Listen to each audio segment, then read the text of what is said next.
Good morning, dear friends. Good morning, dear participants, and welcome to the fifth session of this online course offered by the Institute of Satyasai Education of South Europe. It's a pleasure to be again together after 2 weeks. In fact, some participants are joining from very distant countries outside of Europe. We have attendees from South America till Fiji. So for some, it's late night, and to some others, we have to wish good evening. My name is George Bebedelis, and I live in Athens, Greece. I serve as director of the Institute, and I'm a member of the organizing committee of this fascinating online event. It is my pleasure to be your facilitator for today's session, which will cover the value of peace. I would like to remind you that during the previous sessions, we had the chance to go through the values of love, truth, and righteousness after an introduction on Satyasai Educare, which was covered during our first meeting on the 27th of February. Today is 24th of April, so 2 months have already passed since we started together this beautiful adventure. As you are all informed, all sessions are available in the YouTube channel of the Institute, so those who didn't have the opportunity to participate can watch the recordings, as well as those who would like to watch once again these inspiring presentations. Today is a very special day for 2 reasons. First, it is a day of paying homage to the founder of this program, Sri Satya Sai Baba, who left the physical plane exactly 10 years ago on the 24th of April, 2011. This day has been announced as the Day of Human Values. So the best way to honor him is what we do today.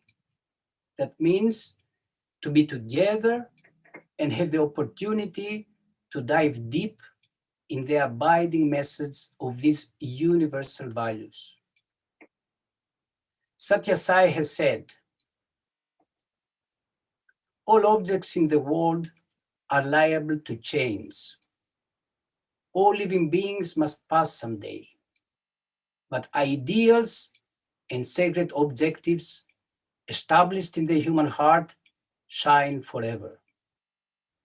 Aeons may come and go. Continents may appear and disappear. People may pass away, but ideals and values remain a perennial source of inspiration to the whole world. The second reason that today is a very special day is because we have with us one of the pioneers in the field of Satyasai education in Europe, Mrs. Mariana Mayer from Denmark. Marianne is the wife of the late Torbjörn Meyer, who was the founder of the ISSE Institute, the first institute of Satyasai education in Europe, established in 1987. I have been a faculty member of this institute for many years, and I had the unique privilege to work very closely with Torbjörn and Marianne in human value seminars organized in most of the European countries. So it is my great pleasure and honor to welcome today Mariana Mayer, who is going to share with us her valuable insights on the value of peace. Marianne is born and lives in Copenhagen, Denmark. She has graduated from Copenhagen Business College and later continued her university studies in philosophy, psychology, and pedagogic on bachelor level.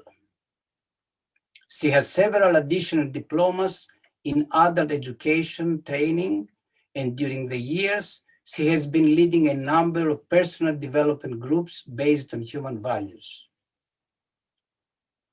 Her professional life has included employment in different companies and associations like the Danish State Radio, Stockbroker Office, the National Auditor's Office, Scandinavian Airline System, manager in private consulting company, Copenhagen Business School Research Center for Organization Development and Dialogue. As already said, Marianne has been an ISSE-Institute teacher trainer since 1987, and she's currently holding the position of director of the Institute. During the years, she has been conducting ISSE education in human values seminars in most of the European countries, as well as in Russia, Morocco, Kazakhstan, and India. She has been invited by the ISSE Institute of Thailand to conduct ISSE-SE training in Thailand. She has been a keynote speaker at conferences arranged by the ISSE Institute of Canada and Australia. Especially in Kazakhstan, the late years, Mariana has additionally been sharing the message of human values during several international conferences. And lately, she was rewarded the Noble Heart Award for her dedicated engagement in bringing forward the universal human values. I will say that this was indeed the right choice of a person with a noble heart, where pure love abides. It makes us all very proud to see that Marianne's tireless efforts to disseminate the message of the universal human values are recognized in this beautiful way. I would like to share with you a small part of her word of thanks when she received the award. I quote, "To receive this Noble Heart Award is a great honor for me, which I would like to dedicate to those who have inspired me to search for the path of self-transformation in the name of love. First, a deep gratitude to my spiritual master, who has inspired me to live according to the universal human values. The values are telling us to have the strength of mind and the courage to fight for love, harmony, and peace, and bring these values to the world. The great qualities of patience, compassion, and sacrifice are all character traits belonging to the heart aspect. It is the foundation on which a peaceful and happy world has to be raised. When all of us are true and brave, kind and compassionate, the world can have an era of peace and joy." So it is our great pleasure to welcome now Mariano Mayer, who is going to speak to us on the value of peace. I would like to remind you to please keep your mics and cameras off during the presentation and use the chat during the questions and answer time, which will be immediately afterwards, after Marianne's talk. So enjoy the presentation. Marianne, please. Thank you so much, dear George, for this very nice introduction and the loving words. I'm touched by it.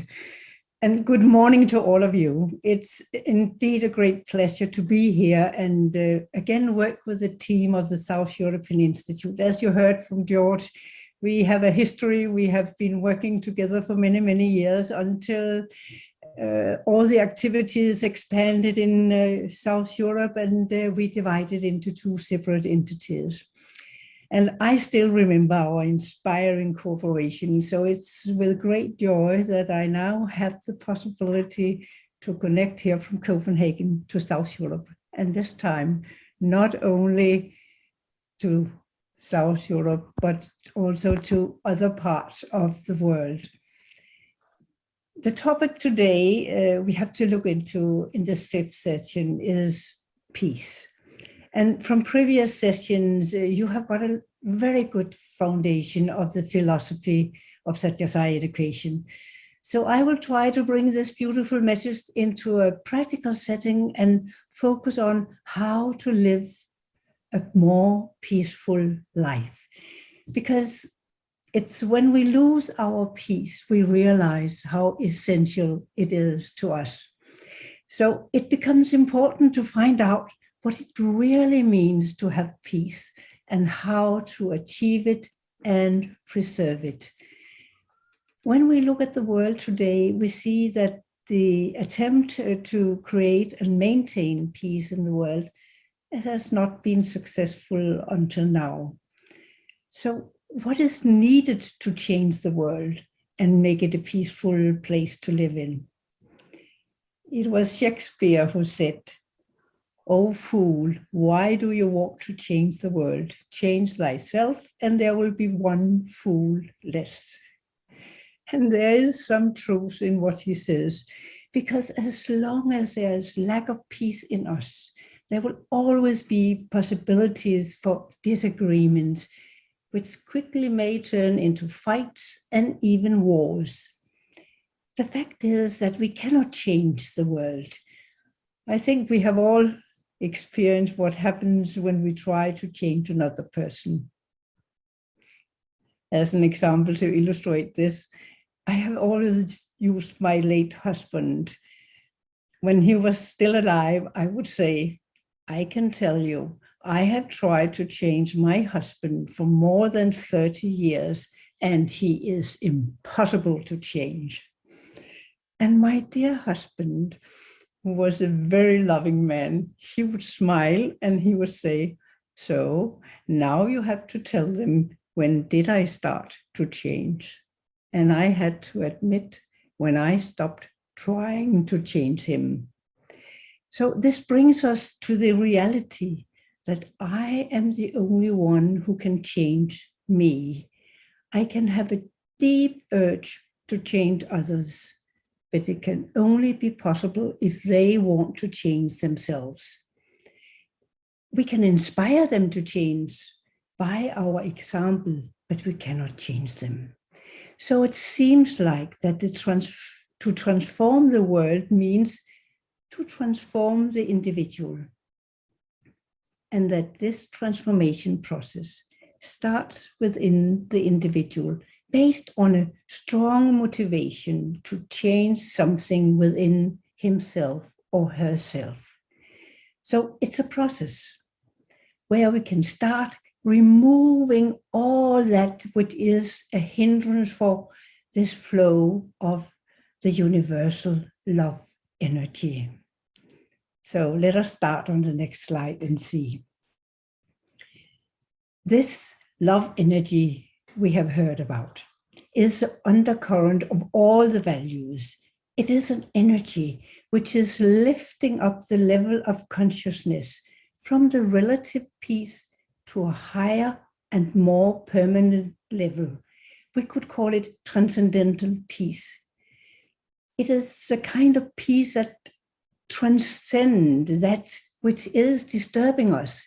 It may be other beings, even our own body and mind, when we get stressed, when we get angry, and so on, or even forces beyond our control.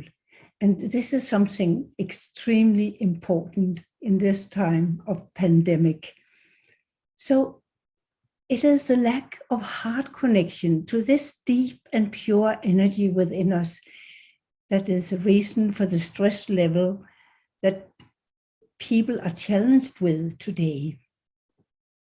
However, opening our heart more can make a lot of difference in the outcome. Due to the fast speed of life, and because so many things are fighting for our attention, we need a lot of practice to remember to integrate love, kindness, patience, compassion in our interaction. Developing a kind of mindfulness is a wonderful tool to connect to the wisdom within and overcome the stressful and challenging moments, which is part of our lives. This is what happens. We could call it heart culturing, because we start culturing the field of the heart and remove that which is blocking for the flow of love. And practicing peace is the tool to reestablish this deep connection inside. The reward of this spiritual discipline is wisdom. Next slide. So in this process, the mind plays a major role. The mind is constantly searching for issues in the subconscious mind because it wants to feel important. This can be issues related to attachments, dilemmas, doubts, and so on. Everything we take in through our senses is stored in our subconscious mind. It is like a tape recorder where everything we experience is recorded, and we just need someone or something to press the button, and old memories, patterns, and reactions are replayed again and again and again. Therefore, we say, the mind is a good manager, but a bad master. So having knowledge about the nature of the mind and how the mind works will enable us to master the mind and be a mastermind, and redirect our attention and teach us to be more mindful during the day. So having this love in our feelings, we will discover that it changes our focus and direct our attention towards the higher principle. And this will result in transformation of the mind. So the mind is a key to open up for peace and for true happiness. And we all want to be happy, isn't it? Whatever we do is because we want to be happy, even when we do stupid things, because in that moment we think, oh, that is the only solution. But that is only granting us temporary happiness and not permanent happiness and peace. So the skill of mindfulness can be applied in many ways throughout our day. When our mind starts to wander during a conversation, or when you are listening to me here now, or while working, or taking decision, mindfulness teaches us to make a conscious choice about where we want our thoughts to go and bring them back to the present moment. This awareness is fundamental when we want to connect to our loving heart, which is in fact our spiritual heart. When we talk about the heart, it is our spiritual heart. And when we can connect to this spiritual heart, then we activate, as I said before, the wisdom of the heart. Next slide. So, as I said before, transformation of the mind starts within the individual based on a strong motivation to change something within oneself. So how do we maintain this self-motivation that will help us to flow more easily through challenges and will strengthen our capacity to connect to the wisdom of the heart and bring out love? When we learn to breathe the feeling of peace, it supports alignment of our heart, our mind, and our emotions. Our mind and emotions often fight each other for taking the lead in decisions. And this confusion blocks for our ability to reach our intuition and our spiritual heart. And in this way, when we are able to that, to connect, then we will have suitable choices for the best outcome, but the confusion will block for that possibility. So making it a habit, it will strengthen the process towards peace. So if we learn to move in that state of inner peace, it allows us to make conscious choices rather than mechanical reactions. So the learning process, it can be compared to a butterfly, as you see here on this slide here. It starts as a cocoon, and after some time, it changes into a butterfly. And this change is permanent.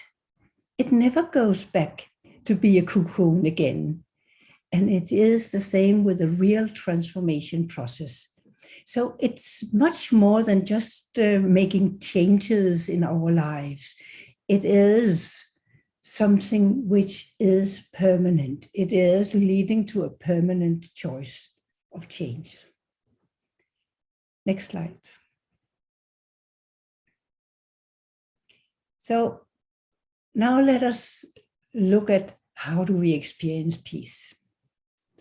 I'm quite sure you all have this experience that when we experience peace and on the physical level, our breath, our pulse, and our heartbeat is in harmony and it is stable. On the mental level, we have this self-confidence, as we talked about previously. We are balanced. How do we experience when we do not have it? Our breath is short, it's up here, if we are angry, for example, and our pulse and heartbeat is fast. What is important here is our breath. Our breath is the symbol of life. We know that. This is what, when we come to this world, we start breathing. When we leave this world, we stop breathing. But at the same time, it is the connection to our higher consciousness, to our discrimination, to our conscience, to our spiritual heart. Therefore, it is important that we are not brought out of tune by negative emotions like anger and lose our contact to our higher consciousness. As mentioned before, the mind is a key point in a transformation process. And positive feelings and emotions are the foundation for this harmonious development. The characteristic of a healthy mind has been described in research done by positive psychology. And they say a positive match between a person's strengths and the task they are doing. This is a sign of a healthy mind. This is when we feel capable of fulfilling our task. The other one is when we have this positive sense of well-being by belonging or being part of something which are larger and more permanent than ourselves. We can say that this is having this faith in the higher principle, which is manifested in our spiritual heart as the universal love energy. An interesting example of the importance of this is described by Viktor Frankl. He was an Austrian psychiatrist and philosopher and psychotherapist. And during the Second World War, he was taken prisoner and brought to a German concentration camp. During his stay, he was watching his fellow prisoners, and he was wondering why someone was dying and others survived. They were all treated the same way. They all had the same food. They all had the same conditions. So during his research, he found out that those who survived was able to create meaning in the meaningless situation they experienced, and that they believed in something which were larger than themselves. And this then became the foundation of his further work after the war, which describes a search for life meaning as a central human motivational force, he says. So how do we find this motivation and how do we keep it? Next slide. So real peace can never be assured from the outside world. It has to come from within. And to illustrate this, we say when we do not have peace, I want peace. If we remove the I, we have want, peace left. If we remove the want, we have peace. Very simple. So let us look into what is this I that needs to be removed on the way to peace. The I is our ego, our attachments. This egos compare itself with others. Oh, I'm better than that person, but I'm not as good as her. And I like this person, but I don't like that person, and so on. So a lot of emotions as likes and dislikes are created. And the foundation for emotions like envy, anger, hate, and jealousy has been laid. In this process, I'm creating a wall between myself and others. I feel separated from others. But the most important thing is that I am, in fact, creating a wall between myself and my higher self. And this wall will block for the universal love energy. So when we combine our thoughts with likes and dislikes, want and do not want, which is a world of duality, emotion arises. When we get what we want, we feel happy. And if we don't get it, unhappiness and sorrow. So the want is our desire. And desires are like bonfire. They ask for more and more and more fuel. So the idea is to learn to cut unnecessary wishes. Here we need to understand that we are not talking about our basic needs. What we are talking about is the wishes that is born out of this more and more and more tendency. So if we have some of these wishes, at least don't get attached to them. In this case, if we get what we want, enjoy as long as it lasts and be happy, but be prepared to let go of it when time is for that. This will create equanimity. And another part of this process is then to work with our thoughts. And here it is important to have this faith in our higher self, because faith in this consciousness combined with having good thoughts will strengthen our willpower, or we could call it soul power, or this is the motivational power inside us. This kind of willpower is different from the physical willpower, because this willpower, which we could call our spiritual willpower, can be compared to a strong inner motivation. And it can be related to Viktor Frankl's search for a life meaning as a central human motivational force. And there are more benefits in this process of strengthening our spiritual willpower, because the power of discrimination and concentration improves as well, because we get it now in contact with our spiritual heart. So as thoughts are the basis of our words and our actions, they will define our destiny. So we see that thoughts are extremely important in reaching higher.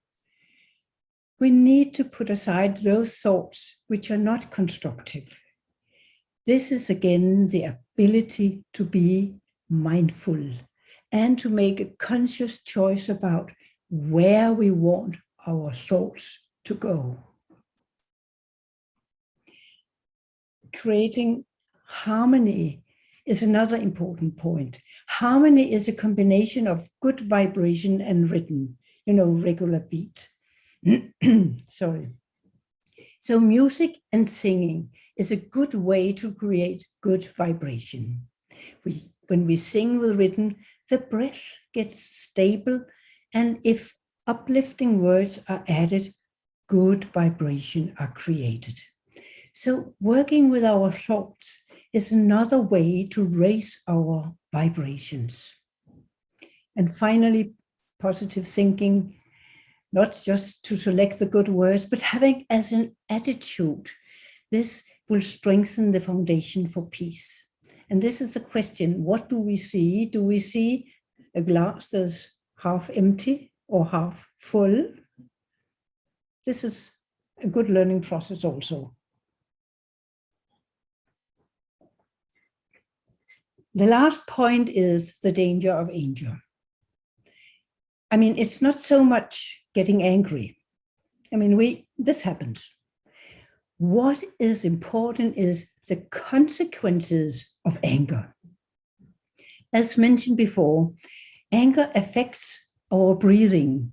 And when our breathing gets out of rhythm, we lose our contact to the higher consciousness and our spiritual heart. So if it happens, how do we deal with anger? Breathing exercises are very good. Breathe in and breathe out. But if we get really angry, and that might happen, a good advice is to walk away from the area of negative vibrations we ourselves have created by our anger, which is now around us. This negative energy field around us will keep us in this state of turmoil and will make it more difficult to calm down. So walk away, and then after this long walk, you know yourself how long you have to work to get a little bit down, then take some deep breaths. And this, when you go for a walk, you will let your energy out in a meaningful way and not direct it towards something or someone. When we have calmed down, we may lay down to help us to relax and regain our focus and let go of the rest of the anger. Next slide. So again, the key point is our mind. To conquer the mind, we need to understand how it works. The nature of the mind is expansion, to strive for more and more and more. This we cannot change. This is an energy field, and this is in the energy to expand. But what we can learn is how to deal with it.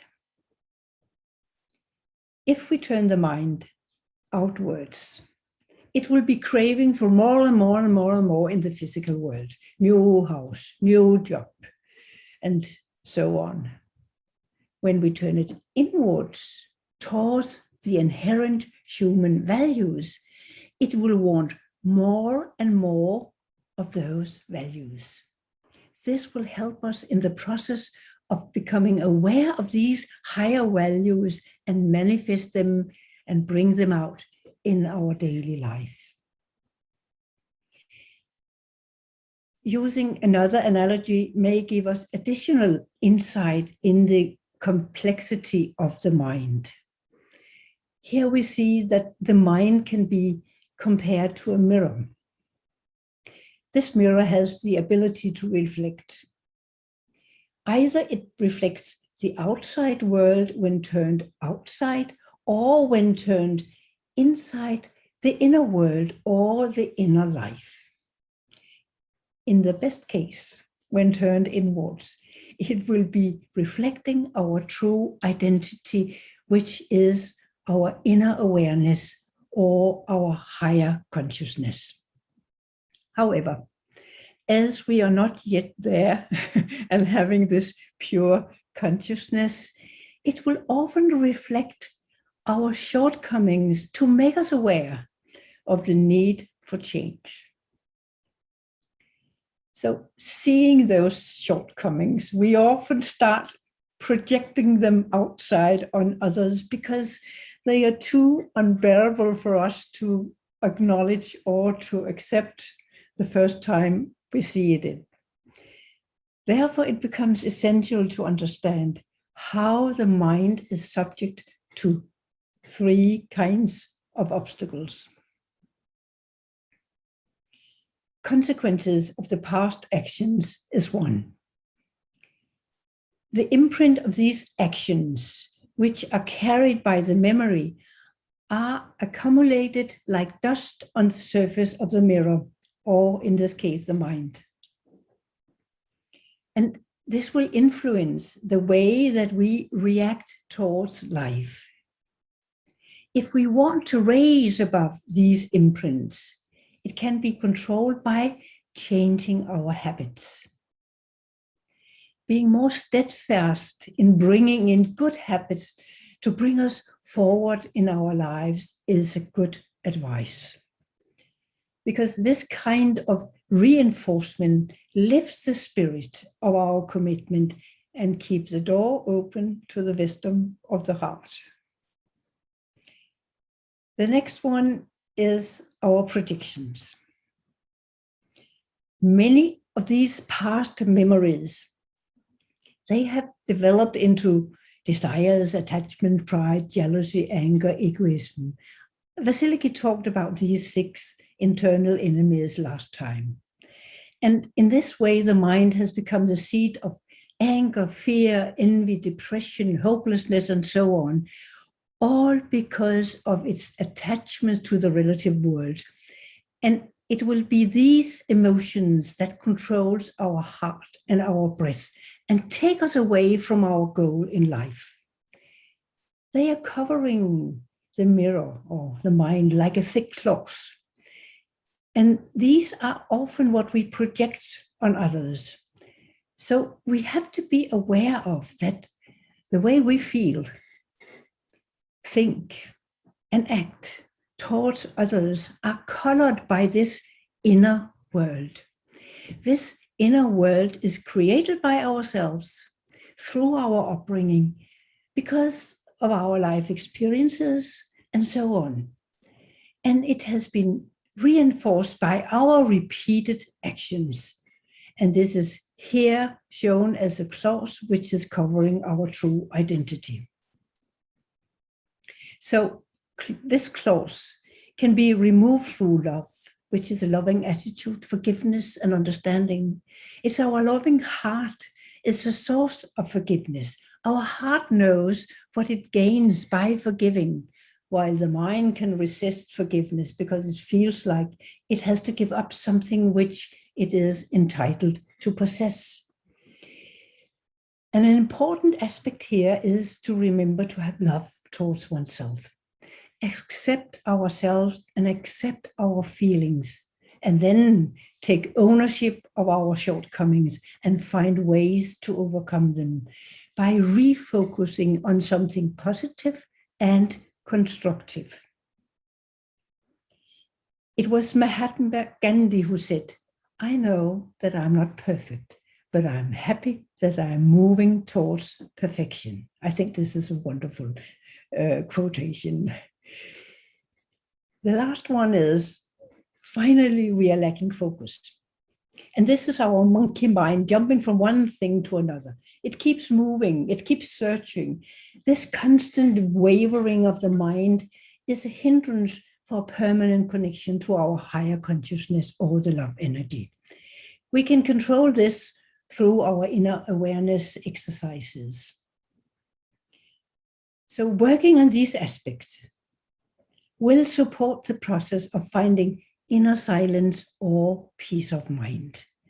And this will result in, as I said before, that we are undisturbed by other beings, by our own body and mind, and finally forces beyond human control. It will help us to meet the issues in life with awareness and see how to solve them. Next slide. So to sum up, peace is a permanent state of mind which is based on inner emotional harmony and balance. And it's coming from deep within, and it manifests itself as contentment and being mindful. It's a natural process once we are reconnected to the universal love energy within, and when we let this love flow through our feelings. With this, it becomes a dynamic state of mind, expressing itself creatively. This state of active calmness is where we find true peace. It's a powerful tool for preventing and neutralizing stress and sorting out solutions and directions. It's not an inactive state like sleep or laziness, because we have this deep awareness in all our activities. We become non-attached, which means that we are undisturbed by emotions, and we become non-judgmental because we see things as they are. And it is in this state of inner silence or stillness where we have a calm, balanced state of mind, experiencing equanimity in whatever activity we undertake. So it's so important, and it sounds easy, but the moment we are challenged by life, it may change. But then we need to activate our mindfulness, which means being present in the moment and having non-judgmental awareness. A good illustration is the story about the farmer who lived alone with his son. And to help them in their daily life, they had a beautiful horse. And one day it was a terrible weather during night, and thunder and lightning scared the horse, who broke through the fence and disappeared. The next day, the neighbors came to the farmer and expressed their compassion, because how should he now manage the daily duties without the horses? They looked at him and said, "Oh, you are the most unluckiest man in the world." And the farmer responded, "Who knows what is good and bad? Only the good Lord knows." After a couple of days, the horse came back with 10 wild horses. And the villagers came to him and said, "Oh, you're the most luckiest man in the world. Now you have 11 horses." The farmer responded, "Who knows what is good and bad? Only the good Lord knows." As the horses were wild, the son decided to train them. Unfortunately, he fell off the horse and broke his hip. Immediately, the villagers came and expressed their sympathy. "Oh, you are the most unluckiest man in the world. How will you manage without your son?" The farmer responded, "Who knows what is good and bad? Only the good Lord knows." When the son returned from the hospital with a permanent limp due to the accident, the war broke out. And all the young boys in the village were enrolled, except the young man with a limp. Again, the villagers came and said, "Oh, you are the most luckiest man in the world. They took our sons, but you still have your son." The farmer responded, "If you now had been all together physically, I would have asked you, what did the farmer say? And I will listen to you, and you would say, who knows what is good and bad? Only the good Lord knows." So the story is focusing on how do we accept the incidents of life that we have no influence on. This is the conscious choice we have to make ourselves. So learning to accept the moment is a valuable quality. If we, on the contrary, have any possibility to change something for the future, We face the challenges and we correct ourselves, and we take actions to improve or prevent the conditions for reappearing. Next slide. These are the value aspects we are using to work on in a more practical manner towards the higher aspect. They are contentment, concentration, self-respect, attention, self-acceptance, focus, satisfaction, self-discipline, and reflection. All these aspects were touched in different ways during my presentations. Another important point is patience.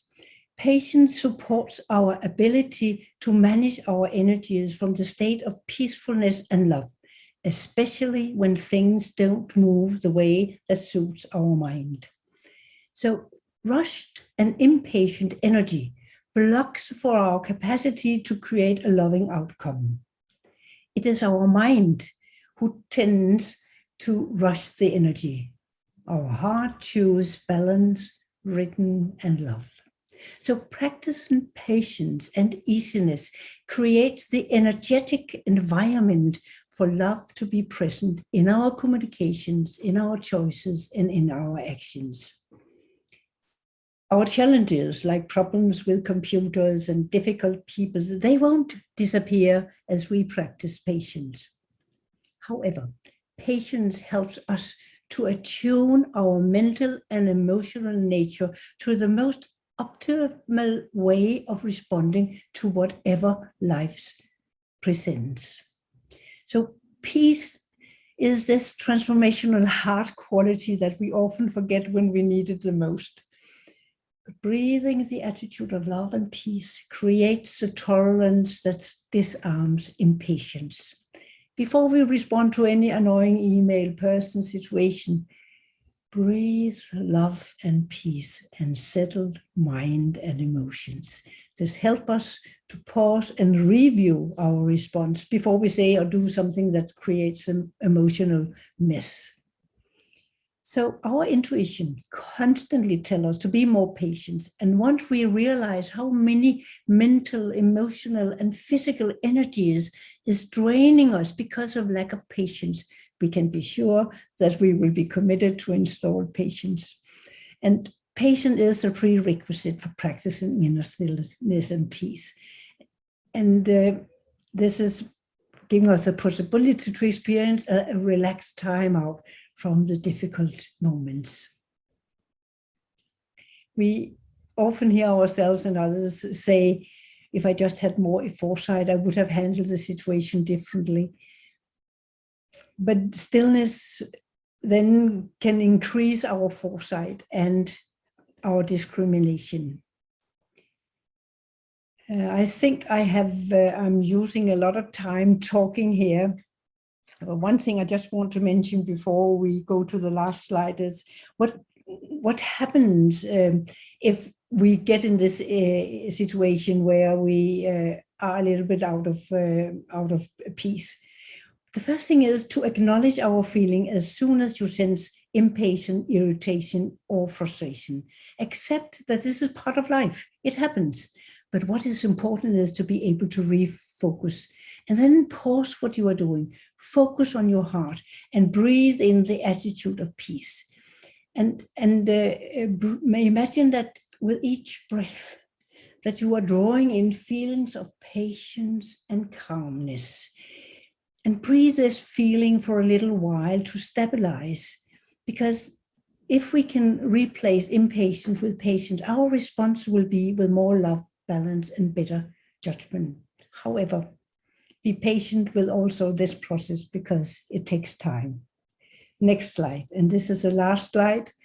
And this is a practical exercise which is extremely useful during our daily life, whenever we are in activities where we are sort of challenged a little bit. It could be during meetings if suddenly the boss is challenging us.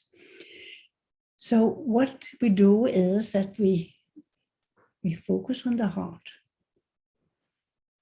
and we breathe through the heart. And breathing through the heart will neutralize the stressful feelings. When you do it, breathe a little deeper than normal. In and out for 5 to 6 seconds. When you are breathing in, hold the breath for a moment and then breathe out. A simple, easy exercise you can do wherever you are when you are challenged and losing your peace. Then what is important is when we do this, and we at the same time remember a time where we felt good inside and think of something that you appreciate. Try to re-experience and activate that positive feeling as you maintain your heart focus and breathing. It can be to remember a special place or the love you feel for somebody. The key is to focus on something you really appreciate and keep it with you for the rest of the day. You may make 2 or 3 of these appreciation breaks each day. It takes as little as 2 minutes to achieve mental, emotional, and physical balance. Once we are trained into it, but it can turn a stressful day into that with flows. Thank you so much for your attention. I think I have talked a lot, so it must be time for question and answers now. Thank you very much, Marianne. It was not long at all because we could all feel this center from where all these words of wisdom come, full of love and peace. Yes. So many times I know we have shared this in the seminars, and I remember that this was all the time your topic. You see, do you know why it was my topic? Because I was the one who needed it the most. But now I know. Yes, it is not true because we all need it. And I'm sure though it was, the presentation was very clear, everything was said and many things were touched, but still some questions may come from the participants concerning all these topics, how we can make the transformation of the mind, how we can reach this higher self, the spiritual heart, from where wisdom and universal love come, how we can make conscious choices. And this nice saying from Satya Sai, I want peace, which summarizes the process. Take away I, take away want, and then peace comes.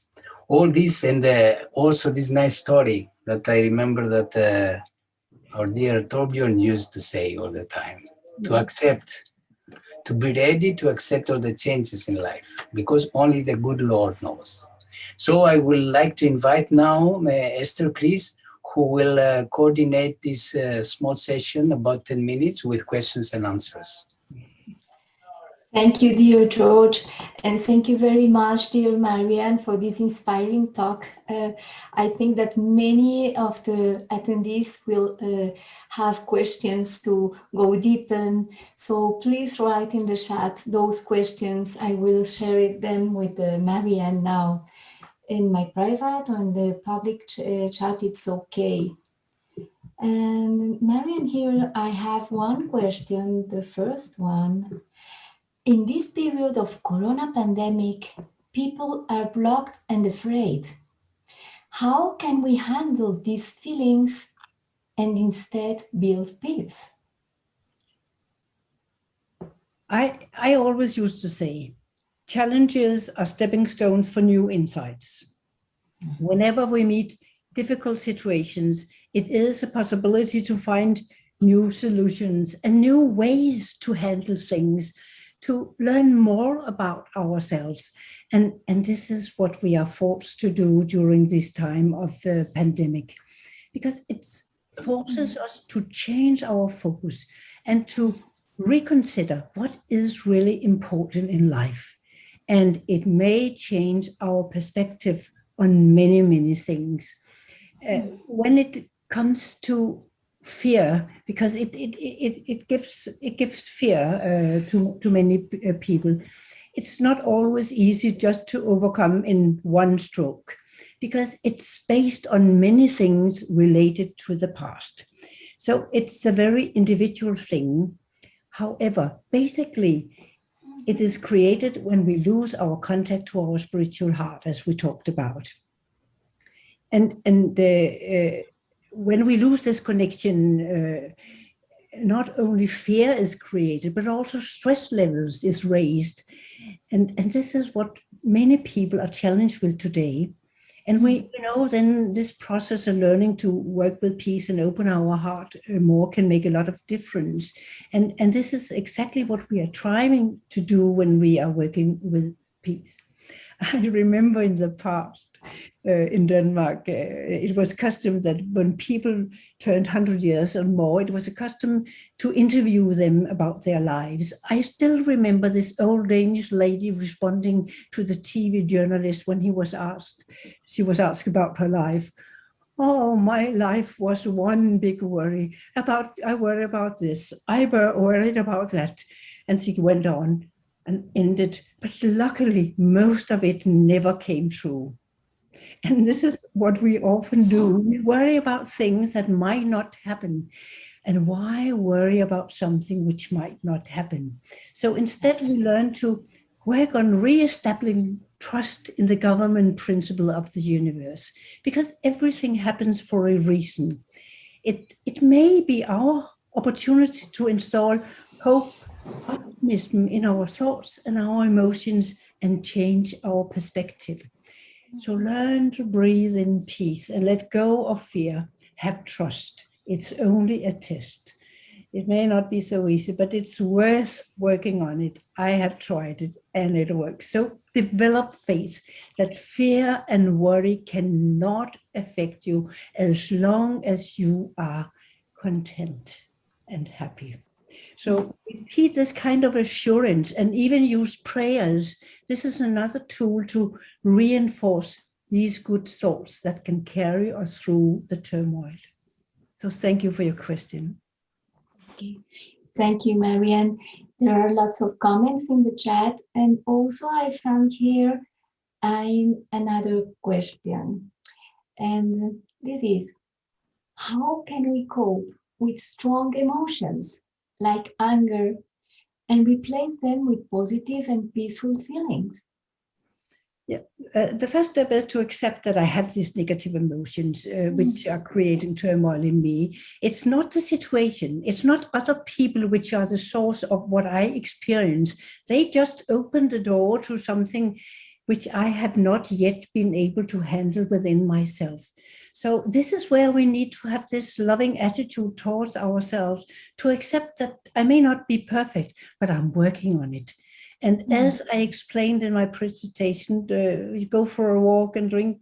Yes, what I didn't say maybe is that when we have calmed down, we can drink a glass of water, because anger is like fire.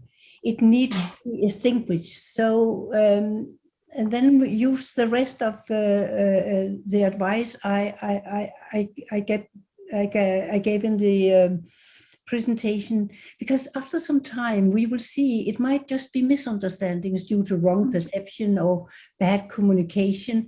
And the more we work on it, as a colleague of mine said the other day, it's like walking up in a high building, and the higher you get, the smaller the object on the ground becomes.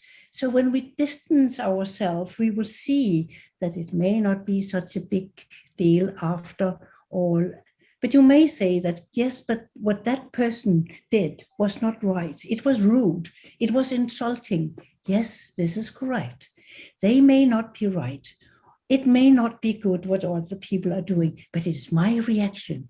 This emotional reaction happens inside me, and it's blocking for our spiritual heart and higher self in our conscience. So the moment we can act without reacting to what is going on, we are in contact with our spiritual heart and the love principle. And this is our aim. That's great, Marianne. So acceptance and patience and don't worry is necessary, and only the great Lord knows are very important answers to those questions. So thank you so much. Here I have another one. How can patience and self-love help us to remain balanced and in state of peace when it is difficult to accept all the restrictions we are facing today?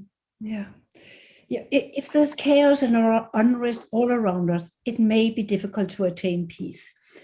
Additionally, when we are restricted in so many ways during our daily life, but as I said before, challenges are stepping stones for new insight. So what we can gain or learn from this situation, this is important. And our possibility is when we cannot go outside, go inside. And everything happens for a reason, isn't it? So, and we may go inside and rediscover something precious and valuable inside ourselves. So it is a time for heart culturing and rediscovering our connections to the spiritual heart. And when we talk about having love and care towards ourselves, it is the first step in opening up for this higher principle of love. The higher self-love with a big S. It's not the egoistic feeling which is related to the emotion. So this love towards ourselves is to accept ourselves where I am right now. Okay, I have this difficulty. And at the same time, focus on what I want to become, what I want to achieve through this process, because we know that what we are gaining through this, and let the mind resist, but we know better. So it's a process that takes time, and we should have patience also here, as I said before, because everything happens when time and circumstances are right. This is to have trust.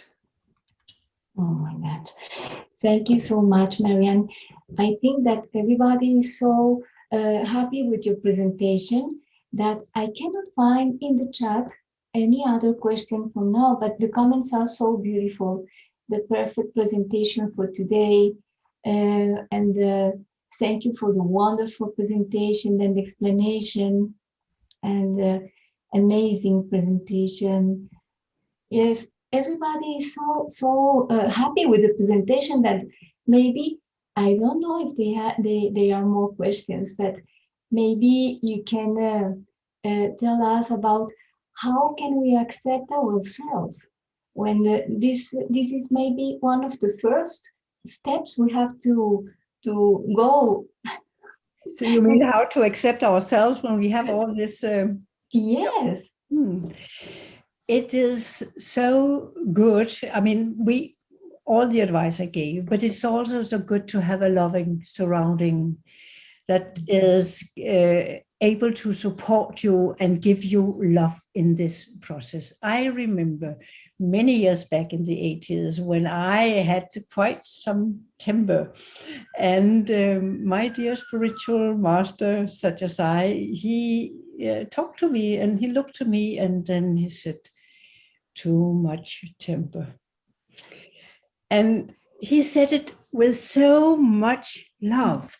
He said it with so much understanding that I really, really had the ability to look at myself with all my shortcomings. And when it happened then in my daily life, my family and I, we would just look at each other and then we would say, "Too much temper." We would laugh And then life would be different because we all understood. And of course, I had to work on this. And this is a long another story on this.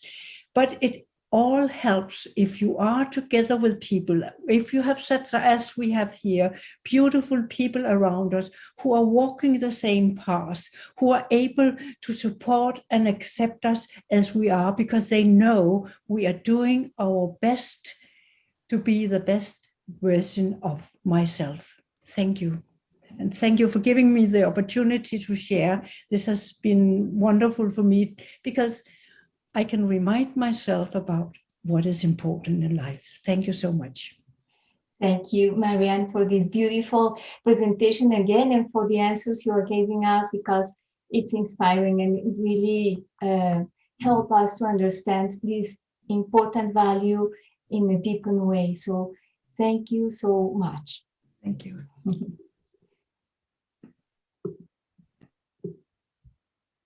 Now we're going to have a break, as we normally do, for 5 minutes, so you can relax. And after this, we are going to have a workshop so that we can communicate. Again, we will use the breakout rooms and we'll have the chance to discuss with each other. So now we go for the break, 5 minutes.